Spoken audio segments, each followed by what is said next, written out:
i com hem d'afrontar els reptes que vindran tant per part de l'Estat com també les possibles indecisions o actituds dubitatives que hi puguin haver per part del govern. Per tant, encaràvem aquest cicle polític clarament amb una perspectiva de compromís i de no defallir. I no defallir no només amb els projectes locals, sinó precisament amb un context polític històric que aquest país, que n'ha viscut molts i diversos, no s'ha trobat mai. On els càrrecs electes estiguin convençuts que el referèndum es celebrarà.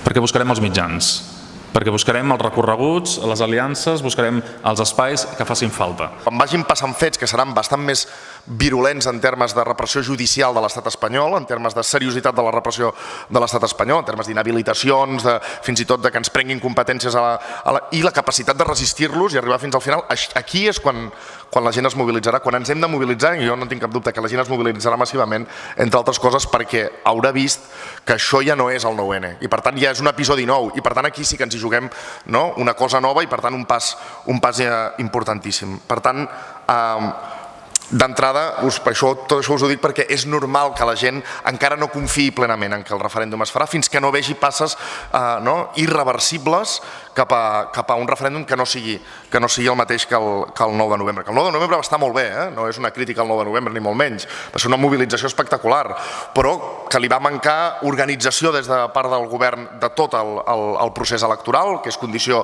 sine qua non perquè sigui considerat referèndum, i caràcter de referèndum, és a dir, els resultats són vinculants i s'apliquen, i aquesta és la gran diferència. Per això, en aquesta ocasió, el que fem és un camí que ens hem inventat, és a dir, no passa gaires dies que una societat es posi en marxa per independitzar-se, això de fet passa molt poc, sense potències internacionals que l'ajudin, sense petroli, sense gas, sense res per vendre, ni mercadejar a nivell internacional, i que es proposi ser independent passa poques vegades, i per tant ens hem d'inventar molt el camí. No està escrit com es fan, cada independència és diferent i cada casuística en l'època que es dona és diferent, i nosaltres ens hem inventat per fer vinculant aquest referèndum, ens hem inventat amb cert rigor i amb cert acompanyament i assessorament, però en tot cas que un mes abans, quan convoquem el referèndum, aprovarem la llei de transició a la nova república, una llei que ja fa mesos que hem acordat a la CUP i Junts pel Sí, que té un centenar d'articles, que el que fa és traspassar els poders centrals a la nova república, els poders centrals de la justícia, de l'administració, etc., a la nova república, deroga lleis inassumibles per la població catalana que ara mateix estan en vigor a l'estat espanyol, com per exemple la llei Mordassa del Partit Popular. N'hi ha una sèrie de lleis que aquí no tenen cap suport excepte la minoria política que representa el Partit Popular al nostre país. Aquestes queden derogades i se n'apliquen de cop unes altres que aquí tenen majoria i a Madrid han estat tombades, com per exemple la que fa referència a les hipoteques o la que fa referència als refugiats. Aquestes entren en vigor automàticament perquè han estat votades majoritàriament al Parlament de Catalunya, perquè són necessàries i urgents, perquè afecten la vida de milers de persones al nostre país, i aquí tenen el suport ple, han estat aprovades i tot, i a l'estat espanyol o al Tribunal Constitucional, sigui el Tribunal Constitucional o el Congrés, han estat tombades. Això és la llei de transitorietat i es votarà un mes abans, 25 dies, un mes abans del referèndum. Ens hem d'acabar de quadrar el calendari, i l'últim article d'aquesta llei dirà: aquesta llei entrarà en vigor si es proclama la república després del referèndum. De tal manera que la gent sabrà perfectament que el que votarem l'1 d'octubre és entre la realitat jurídica actual, que és bàsicament el marc autonòmic que no hem votat, que no ha passat per referèndum, que és el marc autonòmic retallat, que és una il·legalitat absoluta, viure en un marc autonòmic que va ser retallat pel Tribunal Constitucional i no ha passat per cap plebiscit, aquí ningú l'ha votat i se'ns ha imposat. Per tant, un marc autonòmic imposat, o la república amb una base jurídica que estarà en aquesta llei. La llei, a banda d'allò que modifica, l'únic que fa és dir: tot el conjunt de milers de lleis i normes que són vigents ara en la nostra realitat, és a dir, a l'estat espanyol, segueixen sent vigents el dia següent, a excepció d'aquestes que anomenem, de tal manera que dona una seguretat jurídica del traspàs d'un marc reglamentari normatiu vigent al de la república, que serà exactament el mateix, a excepció d'aquestes normes, i a l'espera que fem el procés constituent, a l'espera que ens dotem d'una Constitució pròpia que tingui uns fonaments propis. Deia això. Bé, el que s'ha fet avui en realitat té molta càrrega política, era un deure polític anunciar data i pregunta. Jo crec que nosaltres creiem que l'hem arrossegat massa setmanes i que com abans l'haguéssim fixat, abans haguéssim desencadenat un seguit de coses que es desencadenen quan fixes la data i la pregunta, com és la mobilització ciutadana, la confiança, el compromís públic i fins i tot dins del govern i dins de les estructures del govern la confiança en què hi ha un horitzó clar i una pregunta clara, però en tot cas no oblidem que no deixa de ser un acte simbòlic el d'avui, no s'ha firmat res, s'ha anunciat una voluntat política. Seria absurd que l'estat espanyol ataqués aquesta voluntat política, tot i que per absurditats l'estat espanyol, però seria molt diguéssim, contrari a la pròpia naturalesa d'un estat de dret, tot i que fa risa, però que s'ataqués la voluntat política. S'ha anunciat que la pregunta serà aquesta, però no s'ha firmat. Es firmarà un mes abans quan es convoqui el referèndum.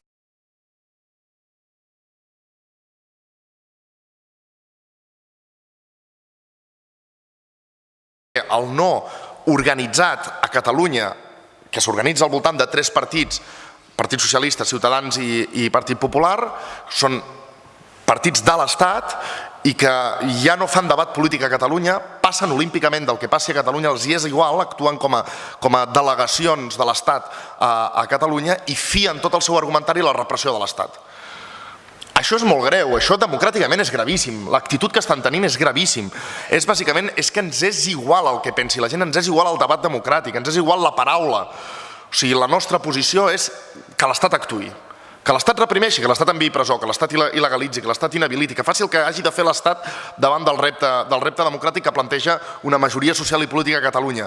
Nosaltres dimitim de ser partits polítics en el sentit d'agrupacions que defensen unes certes idees polítiques i a través de mitjans democràtics les debaten en la societat, etc. Això han dimitit absolutament. Aquest paper ja no el fan. Sobreviuen per aquí sense fer tampoc gaire campanya ni gaire fressa ni res, i bàsicament fien tota l'argumentació a la violència repressora de l'Estat, no la violència física, però la violència de tu inhabilitat, tu a casa, tu ja no pots exercir el teu càrrec i aquestes competències te les prenc, a la repressió judicial. I això és greu, el que passa que nosaltres com a societat, i sobretot, com a societat que avança cap a un referèndum, que l'hem de guanyar i no pot ser només un exemple de mobilització, en què tots estiguem molt contents de com ens hem mobilitzat però no sigui efectiu el seu resultat, ens hem de preocupar, anticipar a aquesta situació, i en aquest país existeix un tant per cent molt més gran del que ells creuen, d'aquests 3 partits creuen, i ho saben perquè les enquestes surt permanentment, que està a favor del referèndum i vol votar no. I aquesta gent que està a favor del referèndum perquè té un criteri normal, no superrevolucionari, normal, de que les coses es debaten i es voten, i això s'aprèn, diguéssim, a la vida, i ho aprens a casa i ho aprens al carrer, etc., que les coses no s'imposen a base de cops, sinó que es parlen i es voten. Per tant, tenen un criteri normal de com s'ha de resoldre la qüestió, però prefereixen quedar-se a Espanya. Bé, aquesta gent l'hem d'activar molt, i l'hem d'activar d'alguna forma molt enginyosa perquè el no ciutadà, no el no dels partits del no, el no ciutadà s'expressi, participi i aconseguim una campanya de mobilització del no. Fixeu-vos que estic dient des de la CUP, però això és... Quin país més friqui que tenim, i quina situació que ens toca viure. Friqui en el sentit que ens toca viure situacions no normals, en què partits independentistes que durant molt de temps hem estat molt sols en l'independentisme, ara que ha crescut hem de fer reflexions de que efectivament per guanyar necessitem el no. Sense el no tornarà a ser una mobilització independentista que escassament tindrà validesa, no sé que sigui molt més massiu que el 9-N, però comptant que sigui igual que el 9-N va participar tothom independentista, crec jo. No sé si coneixeu gaires independentistes que el 9-N diguessin no, ens quedem a casa, no pensem participar d'aquesta farsa, oi que no? Doncs llavors no podem comptar gaire més en que hagi crescut 1 milió més de persones al no. El que hem de comptar és que hi ha d'haver 1 milió de persones del sí, 1 milió més de persones del no que vagin a votar, que validin el referèndum i diguin, mira, encara que perdi, jo participo perquè vull que això es dirimeixi democràticament molt més que no imposar la unitat d'Espanya en aquesta gent. I això hi és a nivell ciutadà, però s'ha d'organitzar. Per això nosaltres en aquesta reunió aquesta setmana passada del Pacte Nacional, aquesta setmana present vull dir, del Pacte Nacional pel Referèndum, paradoxalment, i es va quedar tothom una mica a quadres, vam sortir i vam dir nosaltres volem que el Pacte Nacional pel Referèndum continuï, és, diguéssim, la representació associativa, política, empresarial, sindical del 80% d'aquesta societat que surt a les enquestes sempre que està a favor del referèndum, és una representació plural que està a favor del referèndum. Ni del referèndum pactat obligatòriament, ni del referèndum unilateral obligatòriament, però del referèndum. Si el govern organitza un referèndum, alguna cosa hi tindrà a dir el Pacte Nacional pel Referèndum. I aquesta cosa que hi té a dir, nosaltres pensem que és que, essent una plataforma ciutadana que aplega aquest 80%, ha de garantir, la seva feina ha de garantir un procés exemplar ciutadà de debat a tot arreu i a tots els llocs entre el sí i el no. I per tant fer aflorar, buscar representants, perquè representants del sí n'hi ha molts, i obertament i públicament, representants del no més enllà del Partit Socialista de Ciutadans i del Partit Popular, que vulguin defensar públicament les raons del no, entenent que això és un deure ciutadà de debat madur, democràtic, cívic, digueu-li com vulgueu, i que sigui això un exemple d'aprofundiment democràtic enfront de l'estat espanyol i enfront d'aquests partits que són delegacions de l'estat espanyol que neguen el debat democràtic, que neguen el debat amb tranquil·litat, amb respecte de les diferents opcions, amb arguments, etc., el neguen per la via de la repressió, i que sigui un exemple també de cara en fora, de com, malgrat la repressió de l'estat espanyol, som capaços, com a societat, d'autotutelar-nos el propi debat i la pròpia campanya, malgrat el boicot que fa, el boicot actiu que fa l'estat espanyol i els seus partits polítics. I per tant, serà important d'aquí al referèndum articular no només la campanya pel sí, sinó a més ens tocarà articular la campanya del no, doble feina, però bueno. Sembla paradoxal, però s'ha de fer. Pensem nosaltres, vaja.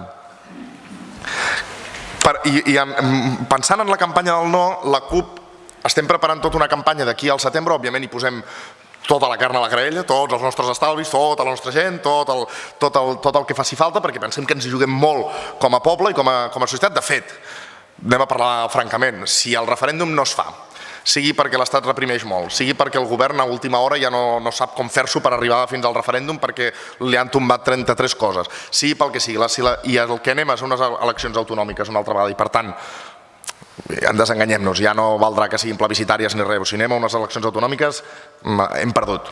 Hem perdut, ja sortirà el govern que sigui, independentista potser, però hem perdut. Què farà aquest govern? Vull dir, nosaltres, la CUP, que hi pintem al Parlament i que hi pintem, vull dir, si hem perdut l'ocasió històrica de construir la república, després el que vingui després, que és gestió, discussió, tirar-se els plats pel cap.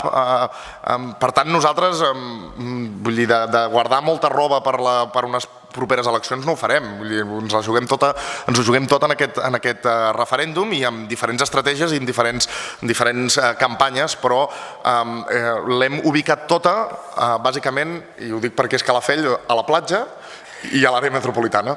És estiu i per tant farem campanya a la platja i a l'àrea metropolitana.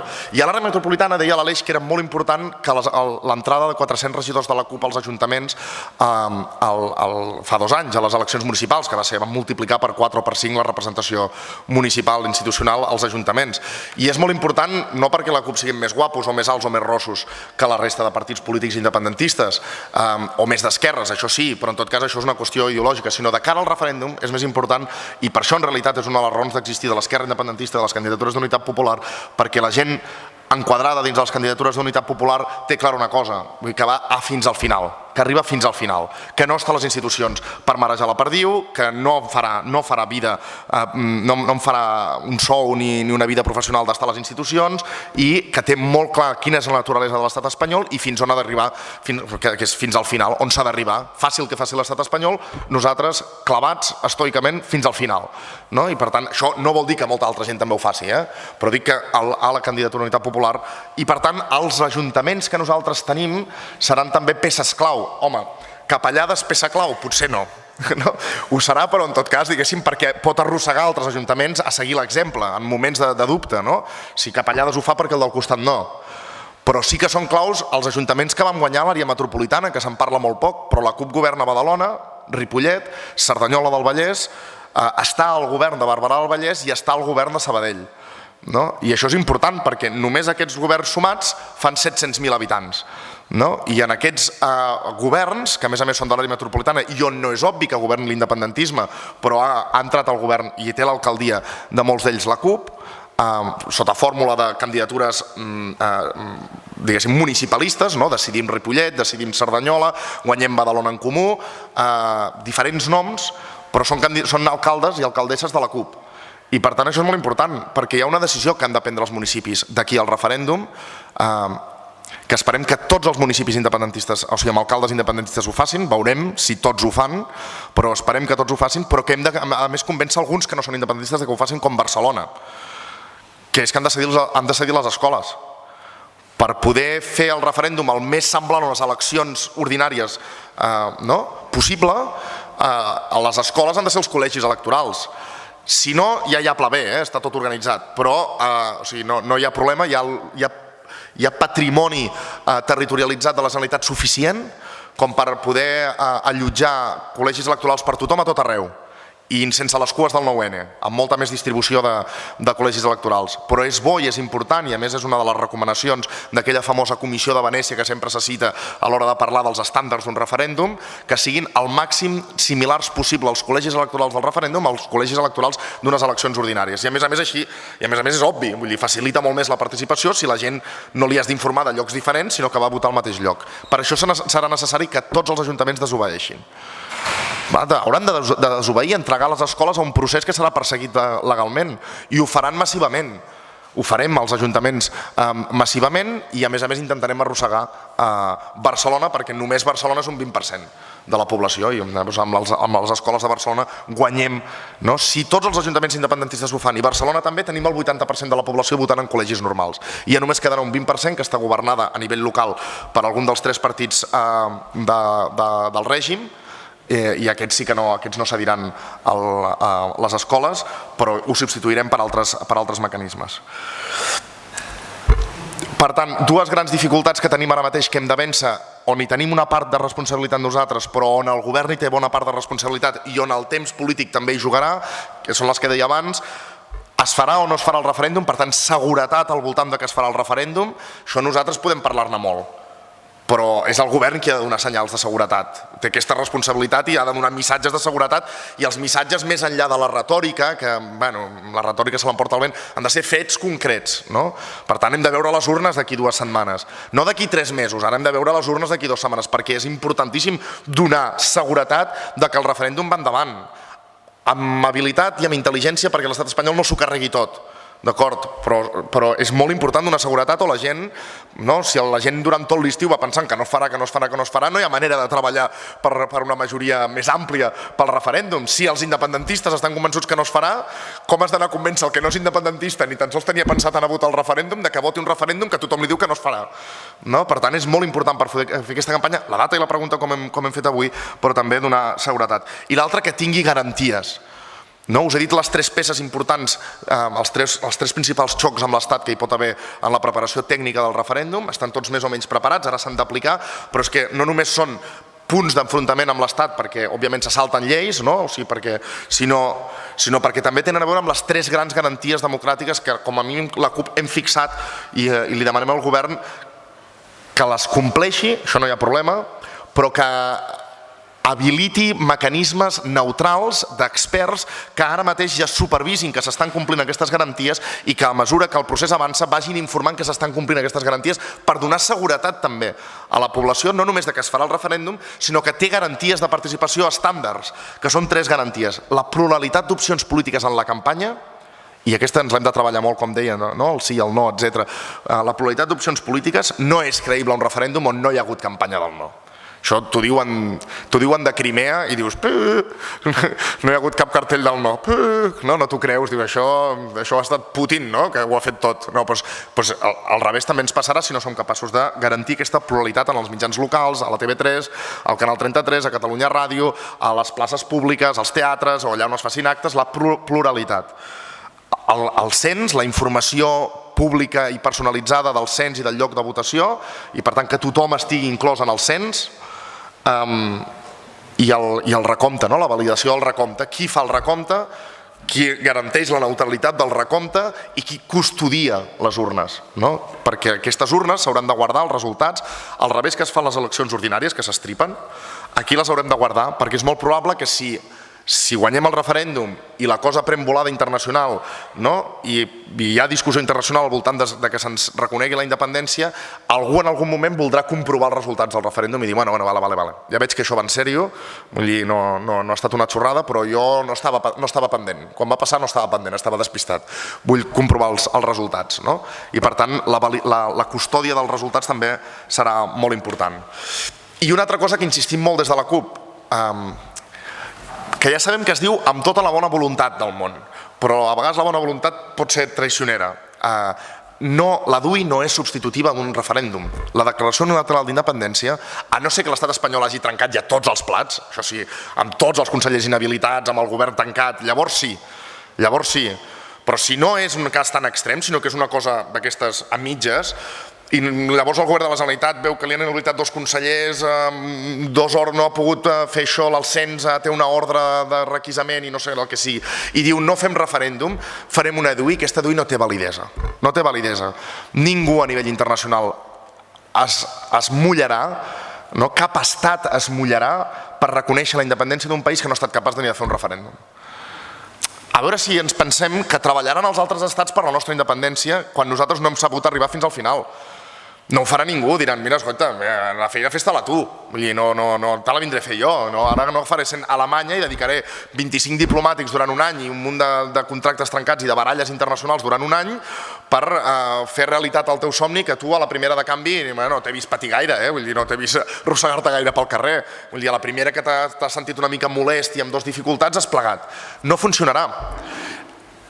No funcionarà i el que és pitjor, i ara posant-nos a pensar malament, que no serveixi de, com es diuen les medicines que no tenen efecte? De placebo per un cert sobiranisme. Bueno, però no hi ha hagut referèndum, però almenys el govern ha estat valent i ha fet una DUI i no ha passat res i tot continua igual i no hi ha res, però almenys ha fet una DUI. Han complert amb el que van dir. No, no.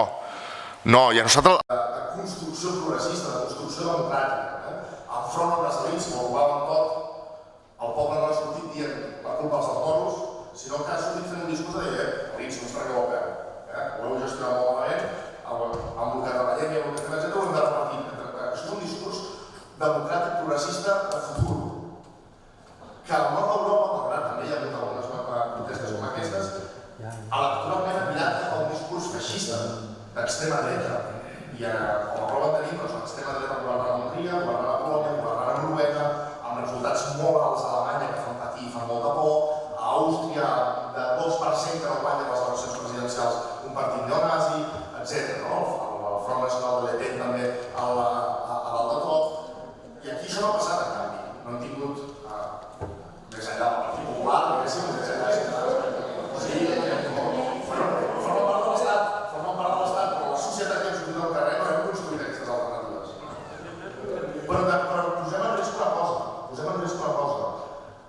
El discurs progressista de canvi, enmig d'aquesta progressista en el sentit d'emancipador, enmig d'aquesta crisi té un risc evident. No està resultant victoriós enlloc que ha funcionat.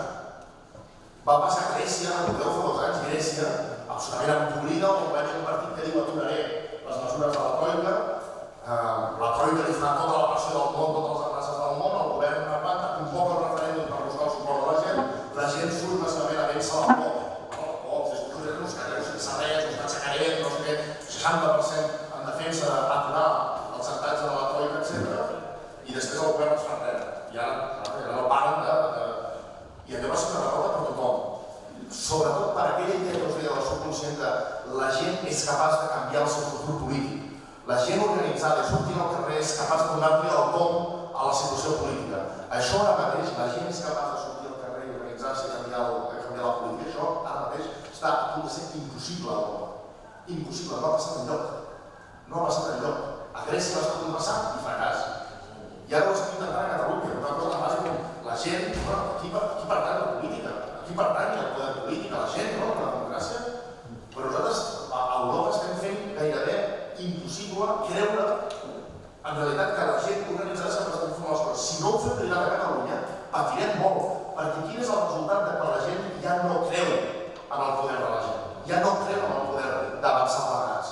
Confiar en opcions autoritàries, confiar en processos autoritaris. El fracàs de les revolucions democràtiques, i això ho deia Gramsci, això acabo, el fracàs de les revolucions democràtiques és el bon govern del feixisme. I del fracàs, de la decepció, de la frustració, de que no funcionen les revolucions democràtiques, les que proposa la gent, en surt després de l'autoritarisme, la divisió, la violència des de dalt, és a dir, el feixisme. I això, Europa en el seu conjunt està en risc, de fet li està passant. Nosaltres tenim una de les poques últimes oportunitats de demostrar que la gent mobilitzada, convençuda, junta, pot canviar allò que semblava impossible de canviar i pot construir una república més justa, més democràtica i més social. I això és la nostra més gran aportació a l'Europa dels pobles, a l'Europa democràtica, a l'Europa solidària, a l'Europa que aculli, a una Europa diferent. La nostra més gran aportació ara no està en viatjar per l'any, està en construir aquí la República Catalana que sigui exemple per la resta de pobles, mirall del procés democràtic i mirall de que la gent organitzada pot transformar la realitat. I jo ja ho crec.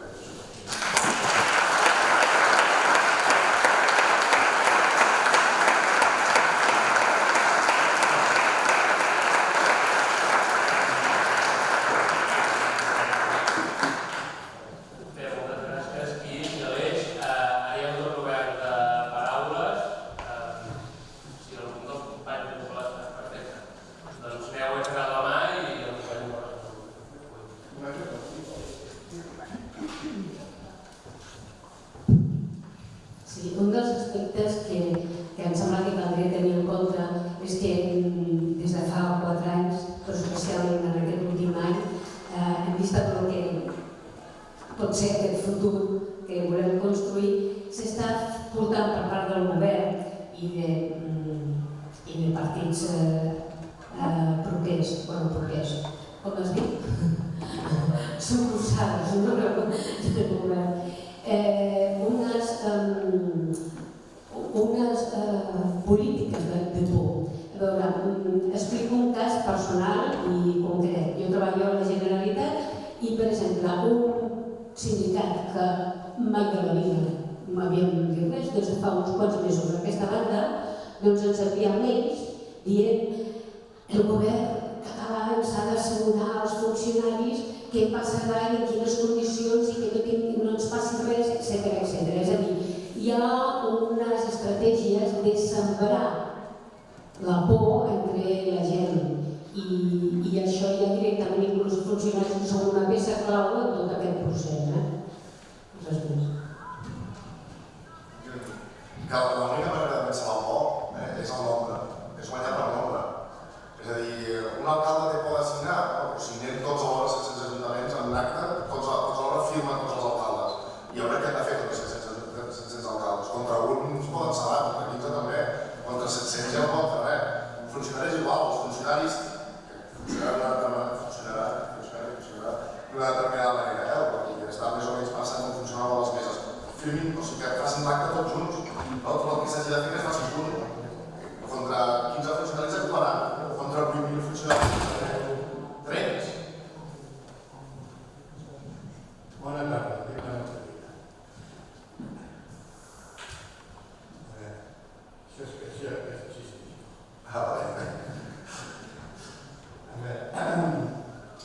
Jo vull saber la situació que està a l'independència dels comuns.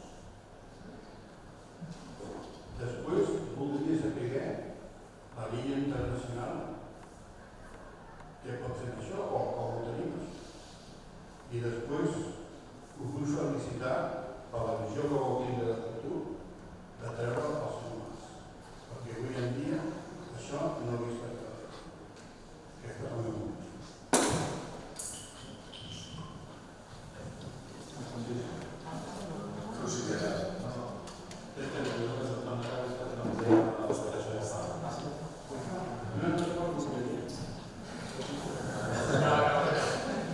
No us estranyi el que està passant al centre d'Espanya, perquè els alemanys moren en sang tota la vida ho han fet.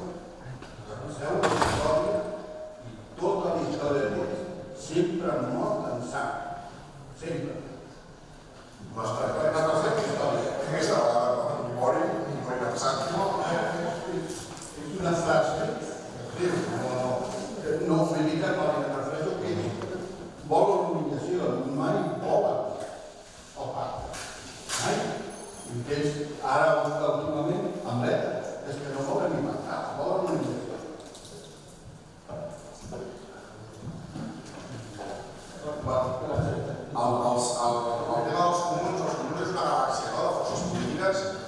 hi ha Esquerra Unida Alternativa que està d'acord amb el referèndum, on hi ha Iniciativa que està en contra del referèndum.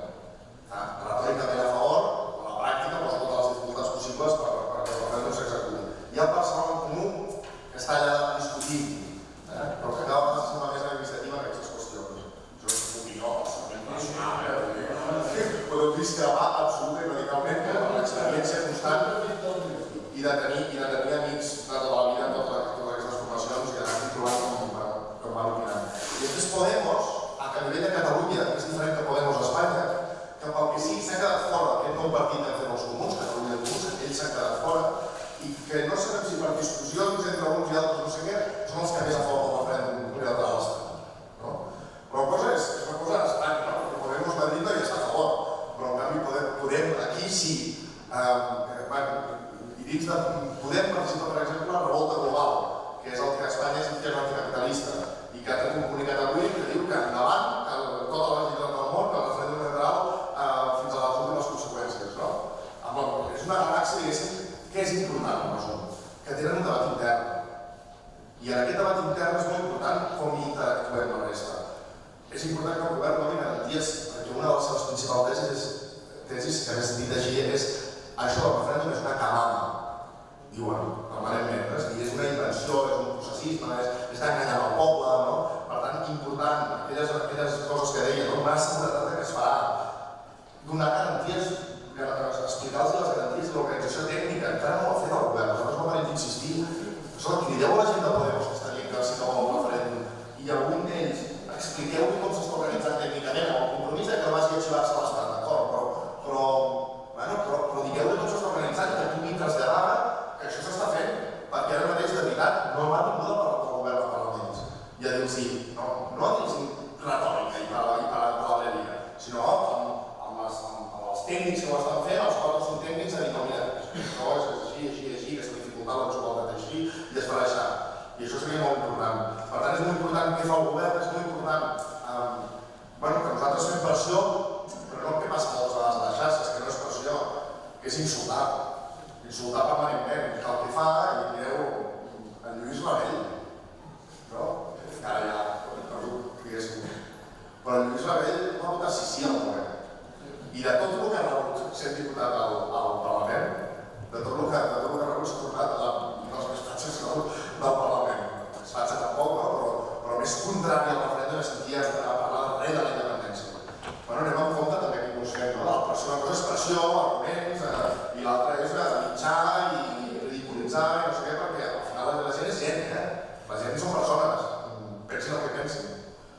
I això és més o menys el que hi ha amb els punts. Una de les qüestions més importants que arribarà, i aquesta és la que ens fa més por i que estem intentant preparar millor, és el dia en què Barcelona hagi de decidir si presta les escoles o no. Perquè si Barcelona decideix que no presta les escoles, aquí es produeix una ferida entre les esquerres catalanes que pot durar molts anys. Si Barcelona decideix, si l'únic que han de fer els comuns a la pràctica és prestar les escoles de Barcelona. És l'única cosa que es mullaran, en què arriscaran alguna cosa, perquè la resta retòrica surt del diari. I dir que sí, que no, que sí, però no, etc. Tot això surt del diari, no un post concret, diguéssim, no? És debat, però una acció concreta que hem de fer és prestar les escoles de Barcelona. Si no ho fan, i prestar les escoles no vol dir defensar el sí, vol dir estar d'acord amb el referèndum, i estar d'acord amb el referèndum i estan. Amb el unilateral ja els costa una mica més, però el referèndum sí amb la idea, per tant, prestar les escoles no hauria de ser un problema. Si no presten les escoles entre les esquerres catalanes, és a dir, entre Esquerra Republicana i CUP, i Barcelona i Comuns, hi haurà una ferida que costarà tancar. I això nosaltres els intentem explicar també als comuns, els que són amics i els que compartim molts espais. Si el vostre pla ideal és que el referèndum no us interessa gaire i anar a unes eleccions on calculeu que guanyareu, o que guanyaran les esquerres, una mica el seu pla, i per tant necessitareu Esquerra Republicana i la CUP per governar, oblideu-vos-en. Si no sou capaços ni de prestar les escoles de Barcelona, no hi haurà una ferida molt gran. No hi haurà govern autonòmic de Catalunya intervinguda a donar-vos suport a vosaltres després de no haver-vos mullat. Això ho entenen, no és una cosa, no és que ho diguem. I hi ha molta gent a dins que ho defensa també, de Barcelona Comú. Però en tot cas, hi ha tot aquest debat per pensar en molt d'atac. El pitjor que podem fer és anar de guais i tirar-nos tots per la borda, perquè cada vegada ens trobarem més sols, no? I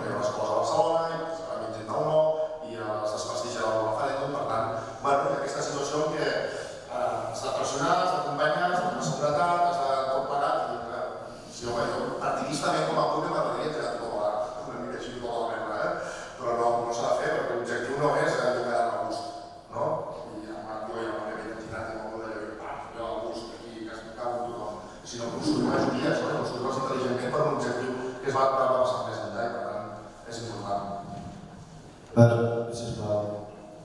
Sí, un momentet, que enllaço... No sé, no veig aquí. Enllaçant amb el que diu el Quim, que evidentment poca cosa més es pot afegir, però la frase que anem en compte, tinguem tacte, no és una... O sigui, és una frase ràpida, però és molt important. És molt important perquè precisament part de les fractures que es poden haver anat creant s'han provocat precisament per una crisi de poder. És a dir, els convergents han atacat moltíssim aquest sector. L'han agredit directament. Precisament perquè ha començat a perdre part dels seus centres de decisió polítics al país. Un exemple, Capellades, a les municipals van treure 800 vots.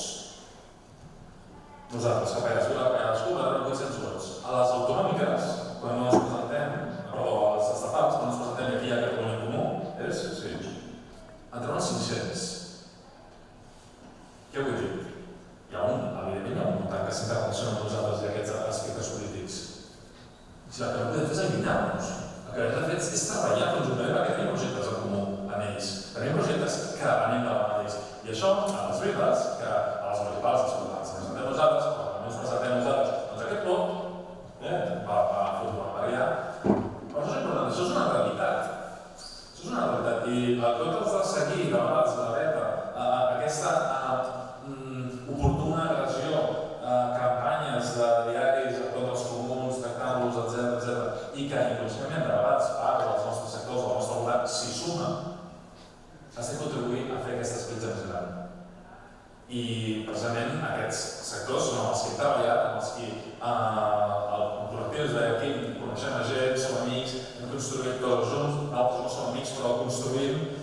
És important perquè no podem arribar a aconseguir és que precisament ens vegin ara com un enemic polític o com ens vegin com una oposició contrària al sector, que precisament n'hem estat parlant conseqüentment i molta estona, que precisament valida i que pot validar part d'aquest procés participant-hi i perquè se'l creu, perquè creu bàsicament en la participació ciutadana, en la mobilització social, precisament en el referèndum i el vot democràtic, és en bona part ubicat aquí. Tacte, anar en compte és una gran definició, precisament perquè podem construir a la pública futura grans coses, precisament en aquests com els que has pensat. Un momentet, anem una mica al perquè hi ha un element important que no s'ha comentat, i és que segurament en els propers mesos, si això que comentava el Quim, el govern comença a fer passos decidits i comença a implementar mesures per exemple la retòrica, el que també veurem és un cert escletx, un cert tensionament entre el discurs que ha intentat encapsular aquest nou artefacte polític, especialment la vessant d'iniciativa, i allò que pensa en les seves bases. Molta d'aquesta gent ens els hem trobat defensant multitud de coses, i aquesta gent s'ho creu realment. Per tant, allò que durant molt de temps, durant molts mesos, han intentat des de Catalunya sí que es pot, des dels comuns, diguem-li com vulguem, que és plantejar el dret a l'autodeterminació des d'un marc estrictament teòric. No, el dret a l'autodeterminació sí, però tota una sèrie de condicions allunyant-se dels processos d'autodeterminació històricament determinats que mai corresponen a models ja en el moment en què es comença a explorar i es comença a veure la materialització d'això, que és possible, que és factible, segurament aquest discurs que s'ha estat gestant des de les institucions per part d'aquests partits i allò que pensen en les seves bases aniran apareixent escletxes. Per tant, des d'aquest punt de vista també no només pensant en la política institucional o les estratègies que gestionen des de les cúpules, també hi ha un punt d'esperança en aquest sentit.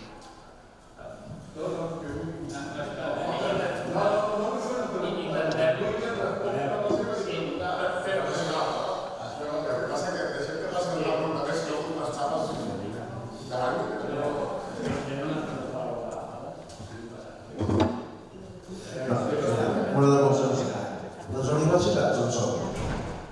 Quan les universitats on són?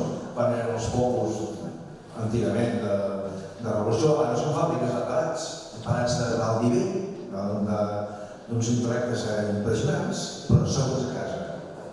Com és que no es mouen?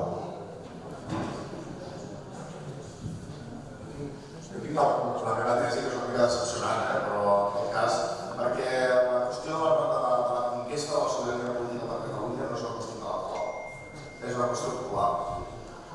I les universitats, a excepció d'alguns que hi ha, gent implicada, etc., però no és una cosa massiva, etc., no té interès acadèmic,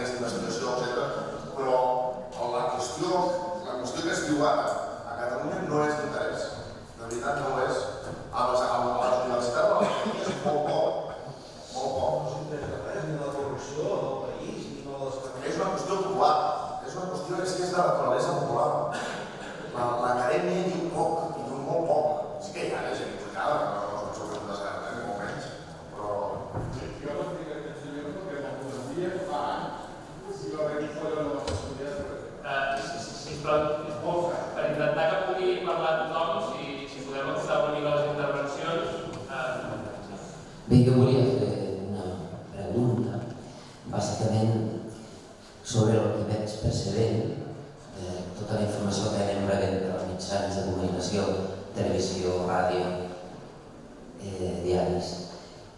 Jo em pregunto, la Constitució sobirana, per no fracassar com va passar a Islàndia, això no s'explica. Jo sé que el senyor Vidal ha tingut el problema que ha tingut i ens arriba el que ens arriba. Llavors, com està el tema de la Constitució sobirana? Perquè, per començar, crec que s'hauria de fer potser un plantejament pedagògic, de començar perquè tothom al poble doni suport, tingui un actiu a l'hora d'anar a votar.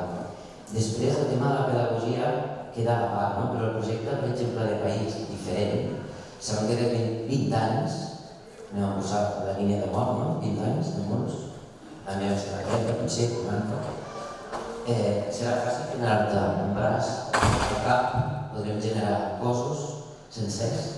Tenim un país que mira a la resta de països com si no canviés el món. Jo crec que som un país d'indústria. Llavors em pregunto, el referèndum, anem a votar més sí i no, però podríem projectar més idees. M'entén el que vull dir? I aquí hi ha aquest punt de pedagogia que veig que no es fa. Només enfoquem en sí, el no, el PP, el PSOE, i llavors aquest joc cansa la població. Jo veig que aquí de joves no n'hi ha gaires avui. I m'ho comentava la meva companya, què ha passat?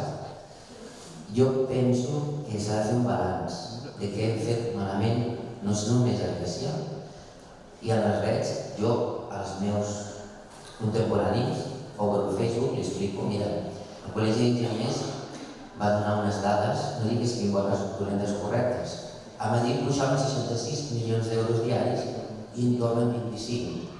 Jo crec, papa, ja jo, que això, només per això, val la pena anar a votar i donar una opinió si estàs d'acord amb això. Qui fiscalitza aquests números? Perquè el Col·legi d'Enginyers ho va fer molt bé, aquest estudi. Però jo no veig més estudis d'aquests. No corren ni per les redes, ni per la televisió. Tornem a la pedagogia. Llavors, estem votant sí i no, quan hi ha moltes coses que s'han de plantejar. És a dir, si jo d'aquí 30 anys sé que ja no moriré, perquè torno a parlar del tema, ens oblidem del que ve, el futur, moriran 40.000 professions i es creen 40.000 noves. Arqueòleg, potser serà d'una altra manera l'arqueòleg, o l'enginyer, però n'hi haurà de noves. Llavors tenim un problema d'indústria terrible. Qui està explicant com serà la indústria del futur després de la votació? Per què no parlem d'aquestes coses també a l'hora d'anar a votar? Jo crec que hi ha molta gent que s'implicaria si hi hagués un actiu. Res més i enhorabona, Gràcies. És que, mira, has parlat d'un tema que nosaltres insistim molt i en això és com us he dit jo, si us heu fixat, jo no he parlat malament del govern, he posat alertes, però no he parlat malament. Però una cosa que estem molt decepcionats amb el govern és que en el tema del procés constitucional, és a dir, com construirem la república i com aquesta serà democràtica, la Constitució, com construirem la Constitució, i aquesta no la facin tres empresaris en un despatx, que tingui un cert grau de participació, un cert grau de participació, que sigui campixen el poble, però uns mecanismes on realment la gent senti que ha pogut decidir alguna cosa, en això el govern és treballant. I això nosaltres ens emprenya molt perquè nosaltres vam presentar les eleccions amb dues coses, independència i procés constituent. El procés constituent, el govern considera que ja tenim feina amb el referèndum, que ens més mans, però nosaltres no vam preparar el referèndum. Que ja estan fent el referèndum que això va al procés constituent. I aquí ens fa molt treball a nosaltres, perquè si no hi ha un procés constituent democràtic preparat, el que s'imposarà després són les presses. Les presses que molt ràpid, escolta, que ens ho faci SADE, o que ens ho faci la Caixa, que ens faci una constitució del tipus i ens l'aprovi. Això nosaltres no ho acceptarem. I a més ens fa ràbia perquè un dels grans arguments de per si a favor del sí, sense haver d'explicar, és si s'està preparant i s'està explicant a la població que després de la victòria del sí s'obrirà un procés on la gent podrà decidir com serà el seu país. Amb tot, no, ja ho sabem que tothom no podrà decidir, però sí amb algunes qüestions que siguin rellevants i que sigui possible decidir. I això en si mateix és una campanya pel sí enorme, perquè la gran diferència per algú que no és ni català ni espanyol ni les dues coses alhora, vull dir que no té cap altre, no té un argument identitari, ni d'origen,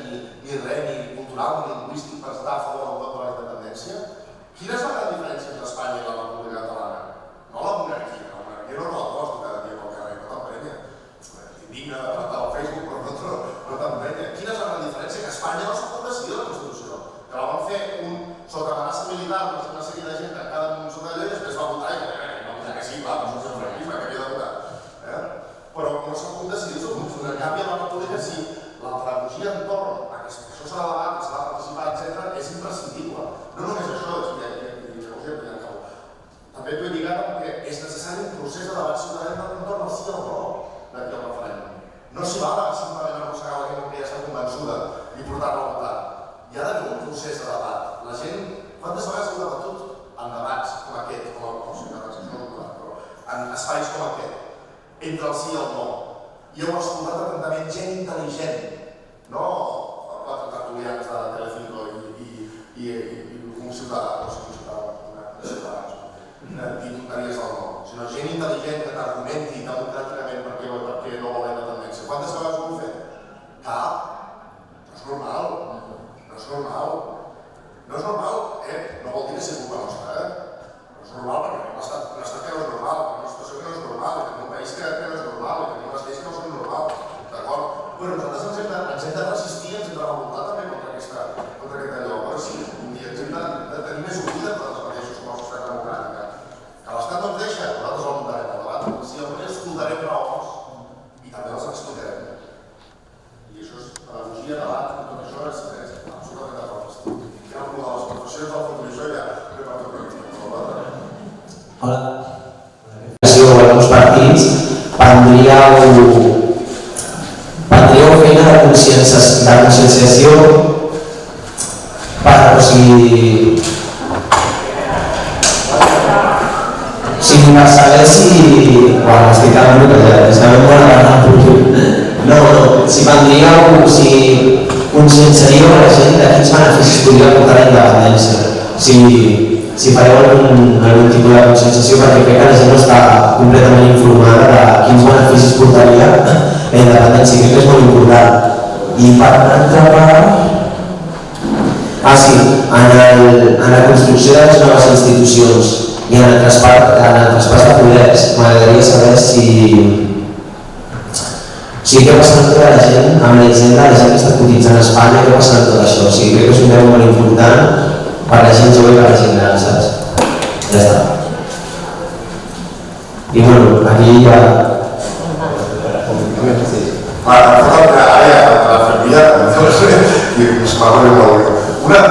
El govern ha preparat les estructures d'estat. Això és una cosa de Junts pel Sí, el Comú Popular, això de construcció de les estructures d'estat.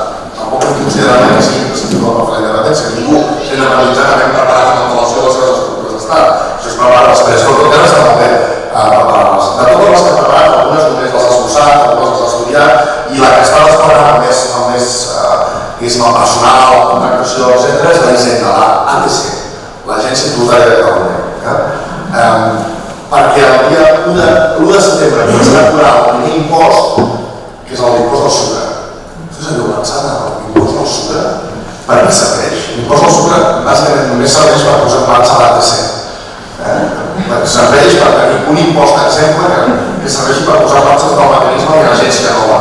I quan estigui en marxa aquest, si funciona es poden fer tots els altres impostos de recaptació massiva.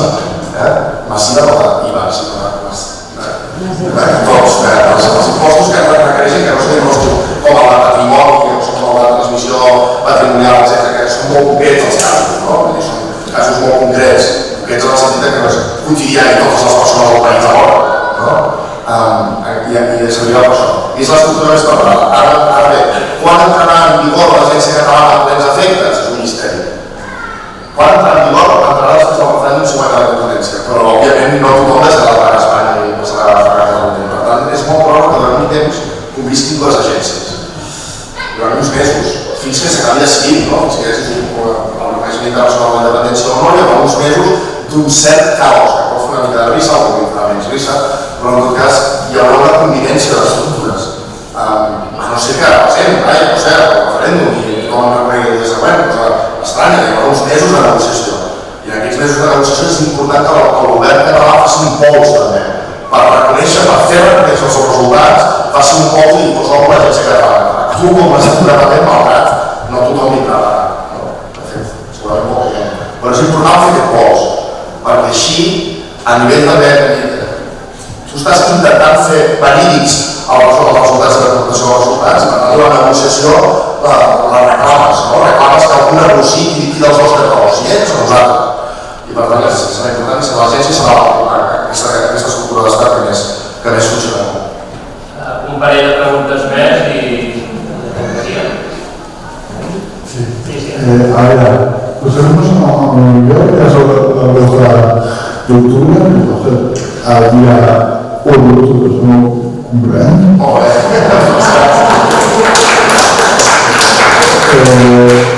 Fiquemos a Miguel que ya sobre la de octubre, ¿cómo atrevía a nosotros cómo me atendía con nosotros de gusto que no valor.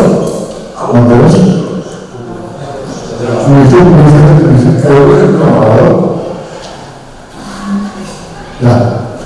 Tu t'has d'imaginar el 2 d'octubre com el 30 de setembre, Vull dir, a nivell de funcionament de tota la societat funcionarà exactament igual. És probable que el 2 o el 3 d'octubre hi hagi una sessió al Parlament per declarar la independència. I és probable que en aquella declaració de la independència el govern signi una sèrie de decrets els quals entri en funcionament algunes de les estructures d'estat que més cada estat tenen de disputar el poder a la presidència tributària i altres estructures d'estat que disputin simbòlicament, efectivament, però també simbòlicament el poder, i automàticament, depenent dels resultats, comença la feina de desplegament internacional. S'ha d'anar a instàncies internacionals, però a nivell de pràctic, la vida després d'un referèndum, de fet, si no bateguem per fer reconèixer els resultats del referèndum, per molt que no no passa res. Els hem d'implementar els resultats. Implementar-los és fer força aquí, en el sentit d'empènyer el reconeixement, i fer força a nivell internacional perquè, en realitat, quan ets estat independent? Quan reconeixes a nivell internacional que ets un estat independent. No hi ha altra via. Què passa? Que si el teu estat, l'estat espanyol, estigués d'acord amb tu de organitzar el referèndum, l'estat espanyol, que està a nivell internacional, demana als seus socis que et reconeguin. I és més fàcil, que no automàtic, Rússia va donar independència i va fer coses i després no reconeix que ho suspeix, però si hi ha 20 països no reconeguts pel nom, és veritat, també la gana que surt al plany, però és més fàcil si l'estat espanyol ho reconeix. El teu dret a fer referèndum i t'acompanya en el procés de reconeixement internacional. I si no, te'ls acompanya tu, però tu ets estat, tens sobirania quan et reconeixen. És a dir, quan la independència al cap d'un dia, una setmana, un mes o 3 mesos, surt dels Estats Units, surt d'Alemanya, surt de no sé qui, i diu mira, a mi això del referèndum, aquest jo és que reconec els resultats del referèndum. Anem a parlar amb la vegada. I per tant, d'un dia per l'altre no canvia res substantivament. A no ser que l'estat espanyol es torni boig. Només tanca coses, es fa la gent, etc. També ho dubto perquè llavors perds la batalla internacional. Per tant, no us podeu cap de tresors l'euro i us haurà de fer l'altre.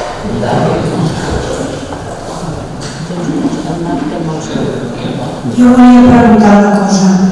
En els propers plans que té si realment tenim la independència, la judicatura està subjugada, estarà sotmesa als partits polítics? Això és un tema que és preocupant. I després una altra cosa. Penso que hauria de fer una reestructuració de la judicatura perquè hi ha gent que se'n surt molt bé i hi ha gent que no. Me refereixo a la gent corrupta, que ja veu que passa. Inclús si tu tens una casa i dintre una culpa no pots disposar de casa teva. Jo crec que tot això s'hauria de treballar i arreglar. Jo pregunto si això ho tenim en ment. I després una altra cosa, i acabo. I la gent que està vivint fora d'Espanya podran votar?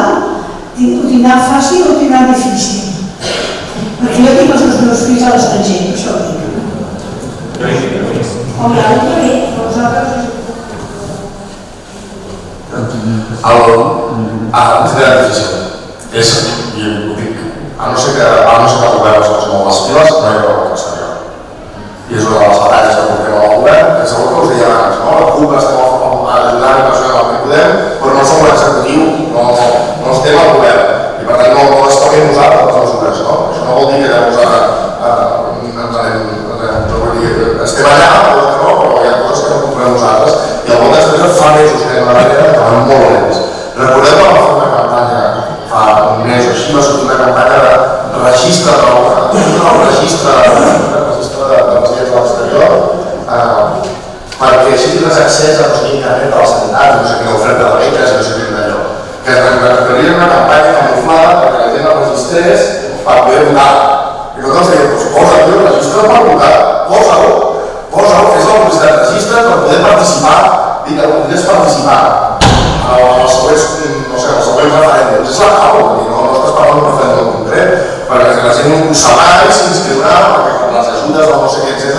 Ara no sé molt poca gent inscrita i és molt probable que si hi ha tan poca gent inscrita, algun dia que s'hagi de comptar el referèndum caigui el vot exterior. El vot exterior, com a Escòcia, el referèndum a Escòcia tampoc pot haver vot exterior i els escocesos són molts més els que viuen fora que pas catalans, que n'hi ha uns 235.000 vivint a fora. I l'altre, el poder judicial, de les reformes de les lleis, i això no hi entraré perquè és un supertema, i del poder judicial contra els partits polítics, la carrera judicial és una. I qui ha d'estar al capdavant del poder judicial català ha de ser gent de carrera, i per tant la carrera és una.